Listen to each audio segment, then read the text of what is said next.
Кыргызстанда ак илбирске улуттук жаныбар макамын ыйгаруу сунушу менен 4 уюм президент Садыр Жапаровго кайрылышты. Алардын катында ак илбирс кыргыз фольклорунун ажырагыс бөлүгү жана тоолордун символу экендиги айтылат. Сунуш колдоо тапса, жаратылышты коргоо жана өлкөнүн имиджин бекемдөөгө дагы да салым болоору белгиленет. Азырынча президент бул сунушка жооп бере элек.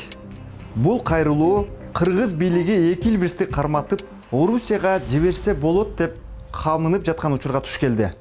Маалыматка караганда, бир ургачы жана бир эркек илбирс Орусияда изилдөө үчүн пайдаланылат. Сейрек кездешүүчү бул жаныбарды кармоо үчүн Ысык көлдүн тоолоруна 15 кылтак коюлган.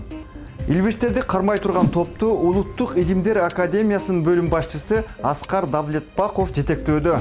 Анын айтымында, илбирстерди сактап калуу үчүн алардын биологиясын, генетикасын, оорусун жана кандай коркунучтары бар экенин изилдөө зарыл. Бирок айрым экологдор бул чечимге караманча каршы пикирин билдиришти. Алар илим менен технология өнүккөн заманда жоголуу коркунучундагы бул жаныбарды бир жерден экинчи жерге алып барып изилдөөнүн зарылчылдыгы жок дешет. Анан калса, эки илбирстен алынган маалымат Кыргызстандагы бардык илбирстерге жалпы мүнөздөмө бере албайт дейт экологдор.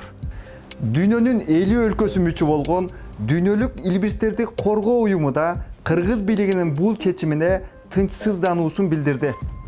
Уюмдун бизге жолдогон катында илбирс ооруп, өз алдынча жан бага албай калганда гана кармоого болот деп жазылган.